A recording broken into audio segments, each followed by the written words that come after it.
Hey, what's up everybody? Welcome to another tutorial in the series of mixing and recording rap and hip hop in Pro Tools. I am producer, engineer, and mixer Nick Battistone, and today I'm going to walk you through setting up session templates in Pro Tools. My voice is a little scratchy today, so I apologize in advance for any coughing or clearing my throat that I might be doing. So first things first, I'll give you the background and benefits of setting up session templates. Session templates will save you a lot of time when recording and mixing projects. No longer will you have to waste time creating new tracks, changing your signal routing, or applying effects and setting up auxiliary inputs. Everything will already be done and saved in a session template, which you can easily import into any recording or mix session. So first things first, we're going to go ahead and create a new session, which I've already done here, but I'll go ahead and walk you through the steps. You go to File, New Session, or Apple N on a Mac, or when Pro Tools opens, at the opening startup dialog, you can create a new session from there. Now once inside the new session, we'll just go ahead and create a blank session, and always make sure when you create sessions that you set your settings for the highest bit depth and sample rate that your hardware allots. I'm currently working on a mobile rig, so I'm using an M-Box, which only permits me to go 24-bit at 48 kilohertz.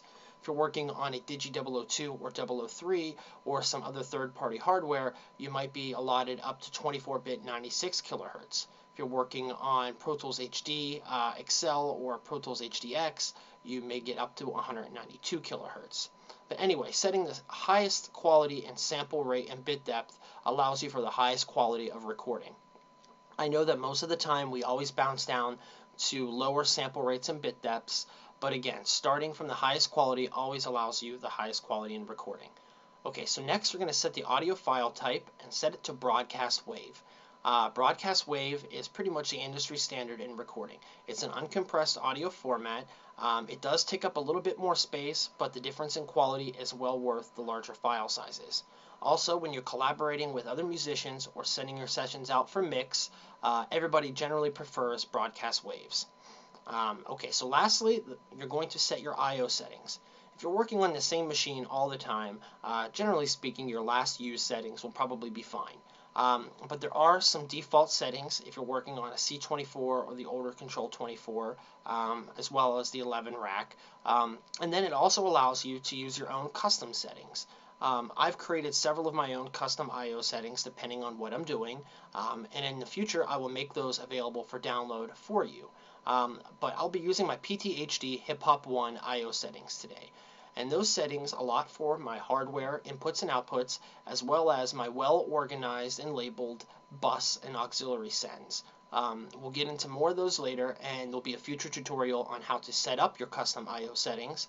But having those labeled makes everything a lot easier. It saves you time and it avoids confusion when setting up all of your aux inputs and sending effects through your buses. Okay, so now that everything is set, you'll go ahead and click OK to create your new session. Since I've already done that, I'm just going to click cancel. Okay, so now here we are in our new session. First thing I'm going to mention, it's something that you're not going to do in your template, but I just want to throw this out there for everybody so you're all well aware. Always, anytime you create a new session to record in or to mix with, always make sure that you set the session tempo. I can't stress enough how important that is. A lot of modulation, delay, and reverb and other time-based effects work off the host tempo of your sessions. It's very easy to do, and if you don't know the BPMs of your song, there are tools such as Beat Detective, again, which I'll go into in future tutorials, that will help you find the tempo. But always set your tempo to the BPMs of your song. Very easy to do up here in the MIDI operations section. Just click on the conductor, and in the tempo section, type in your tempo. There's also some cool new dynamics plugins such as the H-Comp from Waves that allows you to set the release characteristics of the compressor to your host BPM. So again, always a great thing to do. Plus, when you work set to a grid, it's easier to line things up and make sure that everything is in its proper place. Okay, so the first thing we're going to do is we're going to create some tracks. We're going to create some audio input tracks for your vocals, as well as your dubs, ad-libs, and hook vocals. We're also going to create some auxiliary inputs for effect sends. We're also going to create some additional auxiliary inputs for group buses, which is going to recreate the analog summing process digitally. And then lastly, we're going to create a master fader. So let's go ahead up to the track option here in Pro Tools in the drop-down menu. Select track and then new. If you're on a Mac, it's Shift Apple N. So open up the new track window. Excuse me. And the first thing we're going to do is we're going to create some mono audio tracks for our vocals. You don't have to have a million audio tracks. I've had artists have sessions that have 5 main verse vocals and 10 dubs and 30 ad-libs and like 5,000 hook tracks. I mean, people just get ridiculous. And it really just clutters up your mix. Having one main verse track for each artist, along with 2 dubs and a couple of ad-libs, is more than adequate. Then a couple of hook tracks, 1 pan center, 2 more panned hard left and hard right, is more than enough. You do not need to go overboard with having a million dubs in your session. So to start off, I'm just going to go ahead and assume that there's just one artist on here performing all of the verses. So I'm going to create 1 main verse track for that artist and then 2 dub tracks. Now again, if you have multiple artists or you work with multiple artists who perform on the same track, you can create the amount of tracks needed to provide 1 main track and 2 dubs for each of those artists. But to start off, I'm going to go ahead and create 8 new mono audio tracks. Okay, now the next thing we're going to do is we're going to create some aux inputs for our effects sends. So go ahead and click the little plus menu over here, and that's going to allow us to add some more tracks of a different type. The next thing we're going to do is create 8 stereo aux inputs. And these are going to be for our effects. Generally speaking, I like to create separate reverbs and delays for my vocals. This allows me to place EQs and inserts on those effects sends that otherwise wouldn't sound too good on, say, a snare drum or a string perhaps, but are great for the vocals. Plus, when you start sending things like snares and synths through the same reverb as your vocal, it kind of muddies up the reverb. So allowing for separate reverbs for your hook vocals and verse vocals as well as delays keeps your mix clean and allows you to have the proper space for your vocals. So let's go ahead and create those and then move back over here to the plus tab again. And now we're going to create 4 auxiliary inputs that we're going to use as our group sends or our group buses. And this basically is emulating the analog summing that we've all grown kind of accustomed to doing in the big studio analog mix world. And basically what this is these are stereo auxiliary inputs in which we will assign 1 for vocals, 1 for the hook vocals, 1 for the ad-libs, and then 1 for your beat or your instruments. And you're going to output all of your verse vocals to the verse group bus. Then we're going to output all of the ad-libs to the ad-libs bus, and the beat or the music tracks to the music bus, and so on. This allows you to process and affect all of those tracks simultaneously, which really helps glue them all together, especially which you'll see in some of my future tutorials when you start applying some analog console emulation and some tube saturation or tape saturation. It really helps, emulate that analog summing process, which is really, something very responsible for the sound that we've all grown accustomed to hearing out of big studio professional recordings. So to be able to emulate that digitally is a great advantage to making your mixes sound that much better. So let's go ahead and create 4 stereo aux inputs to use as our group buses. And we'll go ahead and hit the plus sign one more time here, and that's going to create us 1 stereo master fader for our master. Okay, so now that we have everything set, you can kind of move them around and arrange them to how they fall once the tracks are, set up in your session. I like to set the group buses right after the audio tracks, so you can go ahead and move that up. There you go. So now you have your audio tracks, your 4 group buses for your audio tracks, then your 8 stereo aux inputs for your effect sends, and then your master fader. So go ahead and click create, and that's going to create all of our tracks in the session, which you can all see here.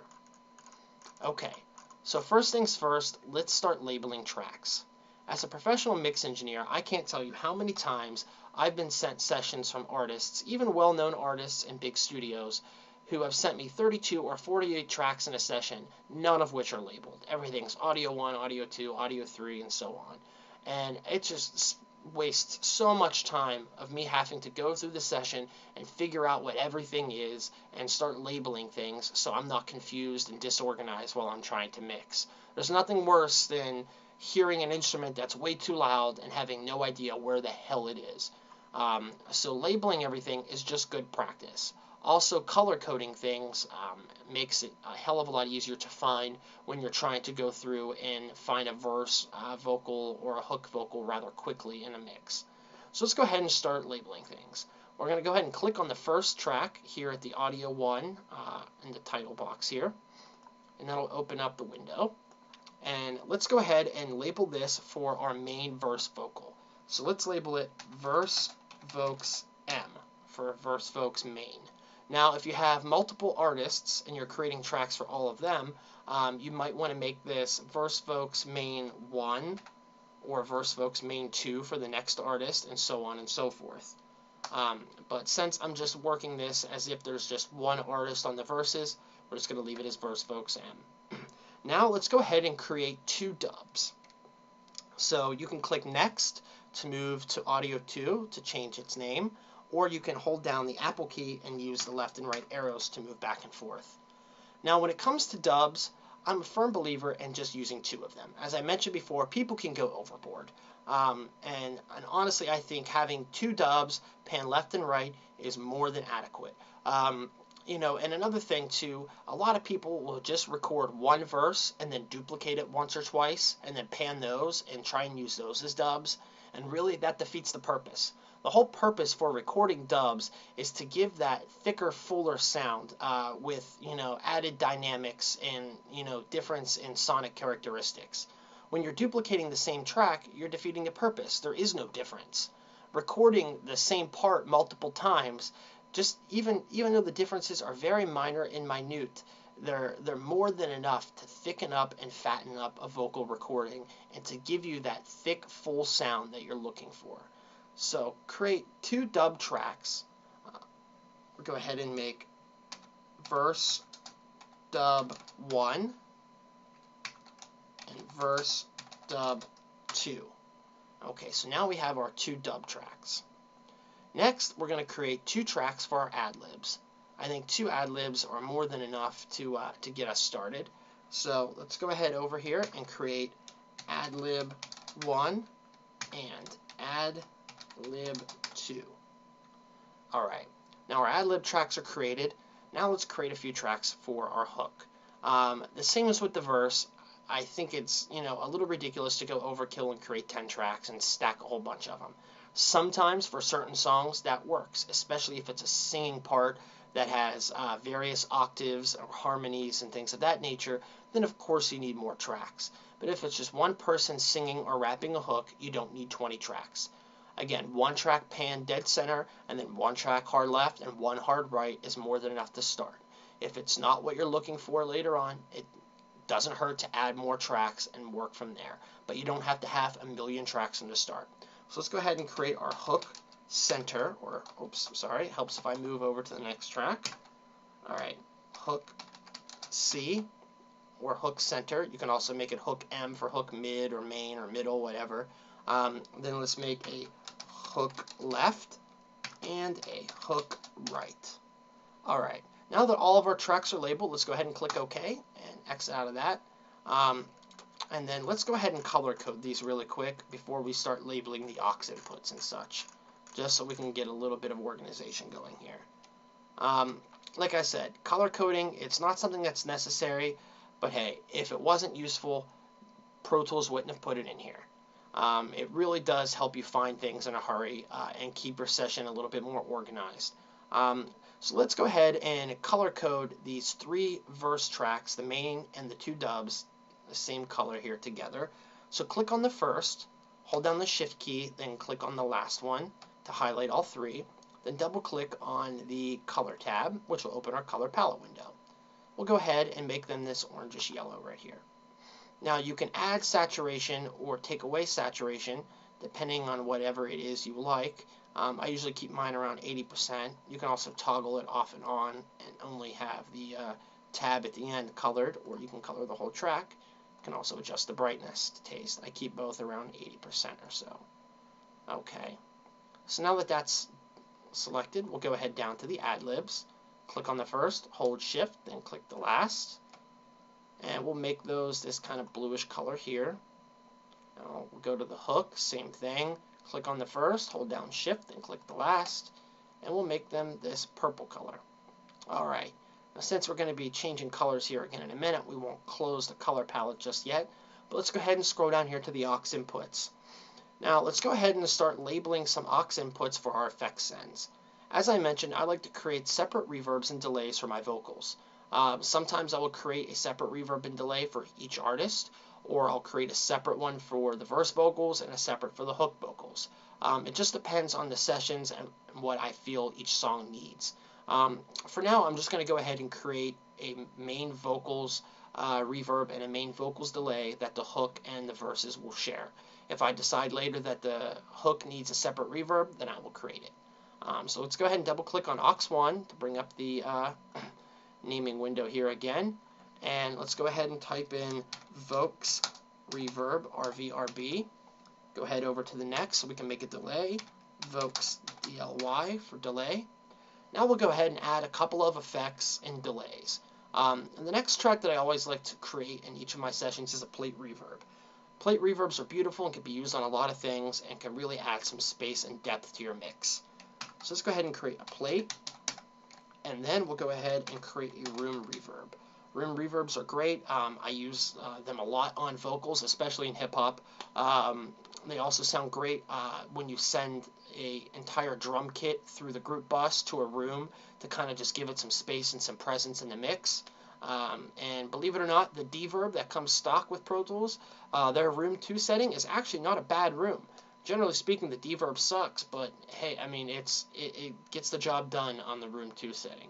Okay, so moving on from the room, let's create 3 delays. Let's create a quarter note delay, an 8th note delay, and a 16th note delay. We'll start with the quarter note and make this DLY 4. Then we'll go on to the next and create the 8th note DLY 8, and then to the 16th note DLY 16. Okay, so now we've got all of our delays labeled. The last thing I like to do is create a effects track, essentially, that I'll just throw a random effect on at the beginning of each one of my mixes, and just start kind of sending things through it. Sometimes it's a flanger or a phaser or a filter or a split harmonizer or whatever, but I'll just start sending things through it to see how it sounds. I might start with a flanger and realize that a tremolo would be better.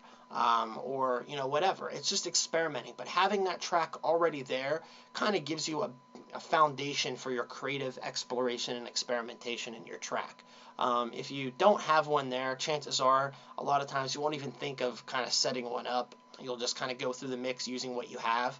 But if you already have one kind of cool effect in your session, then it's really cool to start sending things to it and see how it sounds, and then kind of use that from there. So let's go ahead and move over to our last aux input for our effects and create an EFX1. Okay, now that those are done, let's go ahead and talk about the group buses that I mentioned earlier.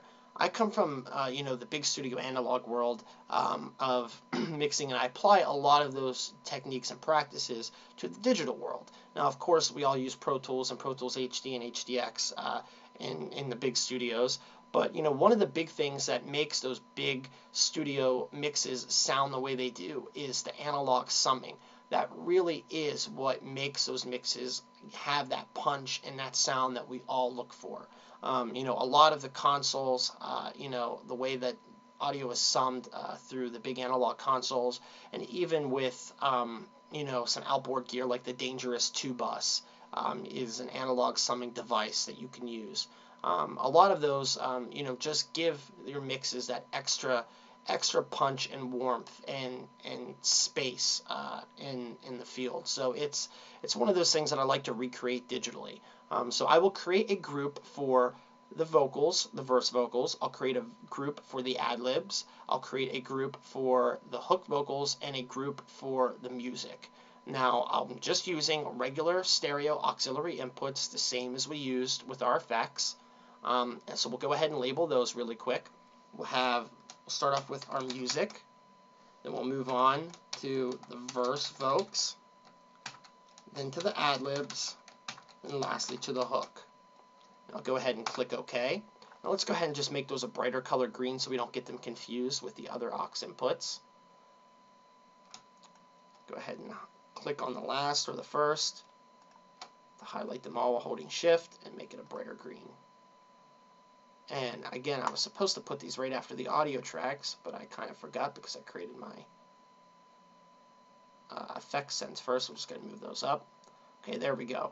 So now we have 4 aux sends that we're going to output all of our audio tracks to. And then lastly here, let's just go ahead, before we start doing the signal routing and such, and setting the inputs, let's just go ahead and label our master, and then give it a nice bright red color here. Okay, now, for whatever reason, my master fader decided to default to the 2 bus, which is currently not the setting that I want. So always make sure that the output of your master fader is the main output for your hardware. And then also make sure that your effects buses and your group buses output to the same. They're all set to your main output. Okay, so now let's go ahead and open up the mix window, Apple equal if you're on Mac, or you can go ahead and window mix.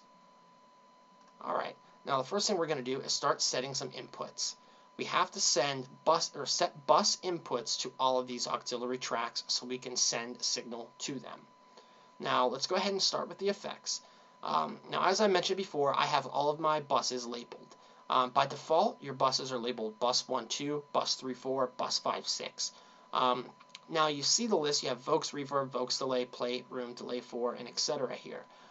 If you want to make your life a lot easier, and just a quick walkthrough of this, you'll click Setup I/O, go to your bus menu, or the bus tab, and then where it says bus 1, 2 by default, start changing the names of each of these to the names of these auxiliary tracks down here, as well as your group buses. So bus 1, 2 you can change to Vox Reverb. Bus 3, 4 you can change to Vox Delay. Now mine are already changed, so you can't see that they default to bus 1, 2, bus 3, 4. But if you look under your own session, under the Setup I/O window, you'll be able to see that. So if you want to go ahead and just double click on these and change the names so they correspond with all of these aux inputs you've created, that will make your life a lot easier and less confusing, not only while you're setting up the inputs, but also while you're mixing and setting sends. Because it's always confusing when you when you say, oh, I want to send to the quarter note delay. What is that, bus 3, 4 or bus 7, 8? So having those labeled just makes it a lot easier. So let's start setting the inputs.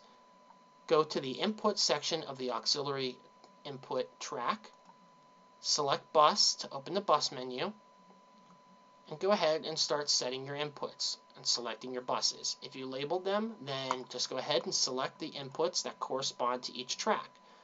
My delays aren't labeled delay quarter, eighth, or 16th. They're just 1, 2, 3, and 4.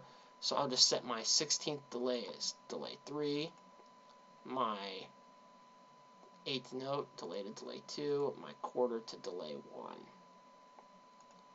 Again, as you can see, if you labeled these properly, you will have saved yourself a lot of time and a lot of confusion.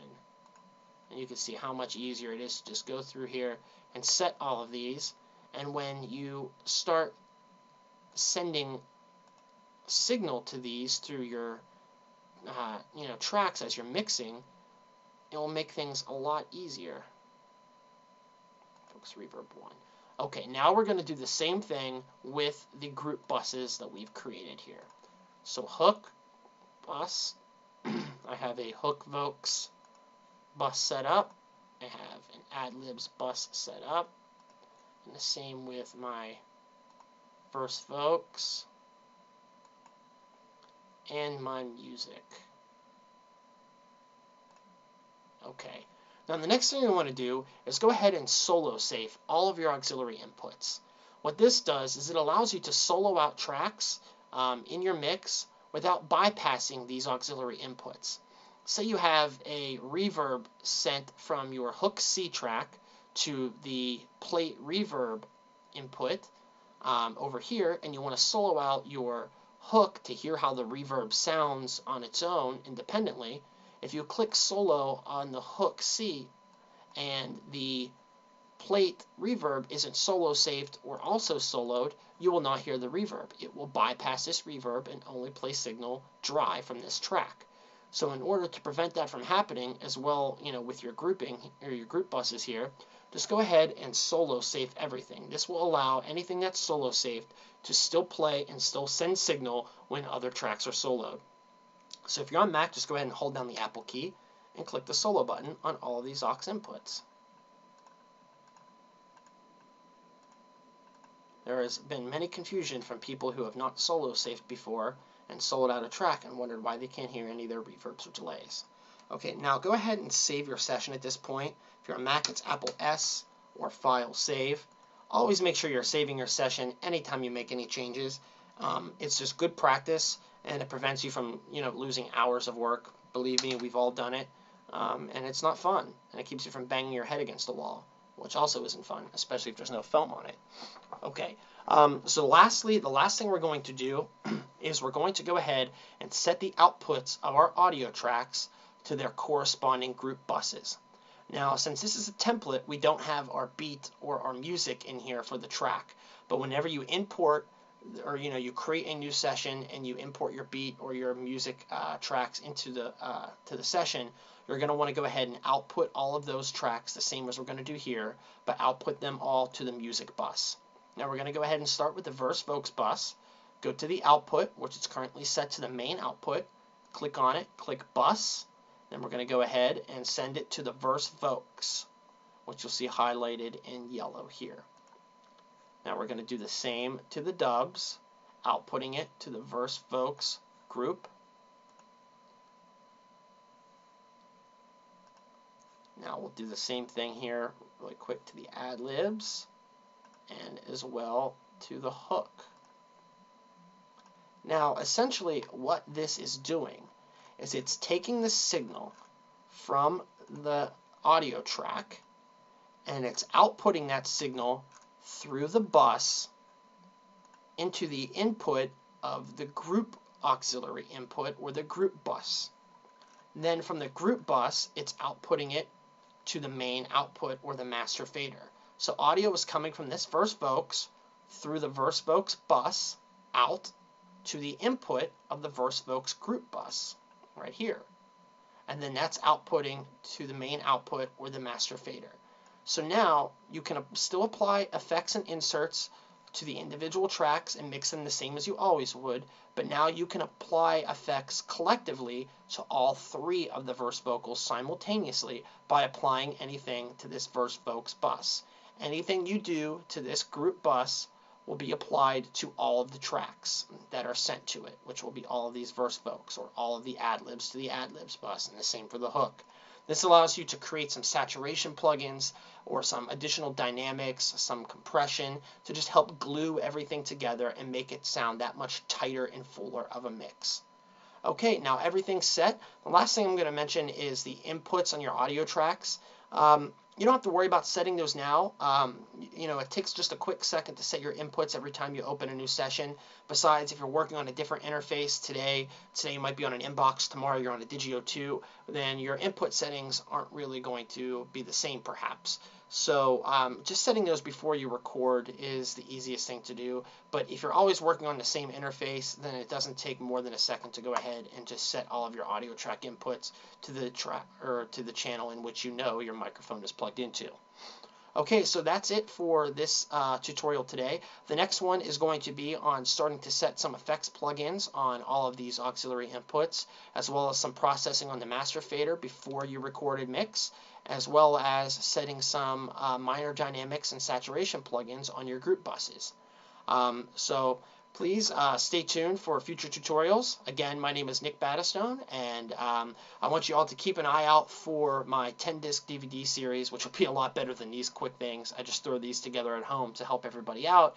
But my 10-disc series is really awesome. It's going to be interviewing some amazing mix engineers and producers and some big-name artists and such about recording. It'll give you a background on digital audio, as well as tips and tricks and step-by-step processes on how to record amazing industry standard radio ready recordings right at home without a vocal booth with affordable equipment, and how to make professional mixes. So again, keep an eye out for that later this year. It will be available at some select retailers. Still working all that out. But again, my email is going to be in the description below, nbattistone@gmail.com. So email me with any questions. I do go and work out of studios all over the country all the time. So if you ever want to set studio sessions with me and recording sessions, hit me up. I'll gladly get a hold of you next time I'm in your town. Or if you have any other questions or suggestions for future tutorials, just let me know. Again, I'm Nick Battistone, and I hope all this helps, and you guys are making some kick-ass music out there. All right, take care, everybody.